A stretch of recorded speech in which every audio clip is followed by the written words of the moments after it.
ये लूथरा साहब कहीं नजर ही नहीं आ रहे। कहीं वो हार मानकर मैदान छोड़कर भाग तो नहीं गए? नहीं नहीं, खेल अभी खत्म कहाँ हुआ है, ये तो अब शुरू हुआ है।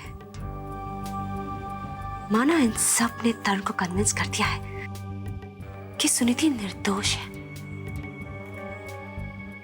लेकिन उसकी किस्मत में जो दोष है उसका क्या करेगी वो? हा? उसका तो जन्म ही एक दोष है और मैं ये साबित करके रहूंगी।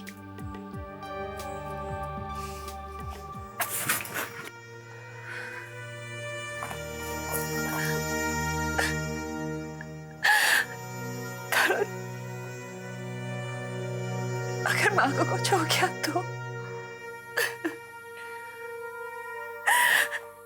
अब तो माँ के सिवा मेरा और कोई भी नहीं। तुम्हें याद होगा जब हम छोटे से थे ना, तब ठीक इसी तरह माँ बीमार हो गई थी। लेकिन तुम्हें कहाँ से याद होगा, तुम तो बहुत छोटे थे।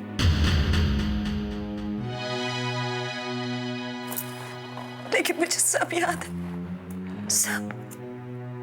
इनफैक्ट तुम्हारे पैदा होते ही माँ बीमार पड़ गई थी।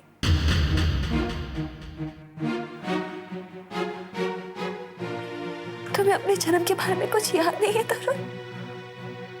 शीतल, जो बात तुम तरुण से कह रही हो वो बात तरुण ऑलरेडी जानता है।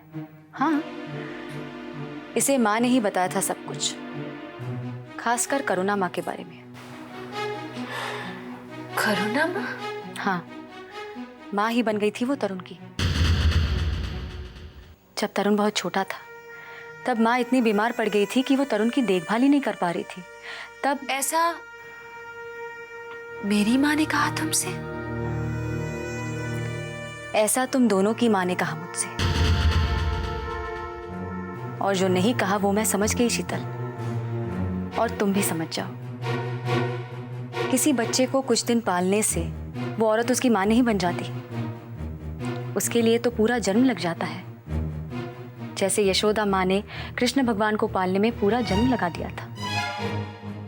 इसके बावजूद भी देवकी माँ ही कृष्ण भगवान की माँ कहलाती है, जननी कहलाती है। तुम गलत कह रही हो सुनीति। खुशी तुम्हारी बेटी है ना, है ना? पर तुमने उसे अपनी कोख से तो नहीं जन्म दिया। क्या तुम इनकार कर सकती हो कि तुम उसकी माँ हो?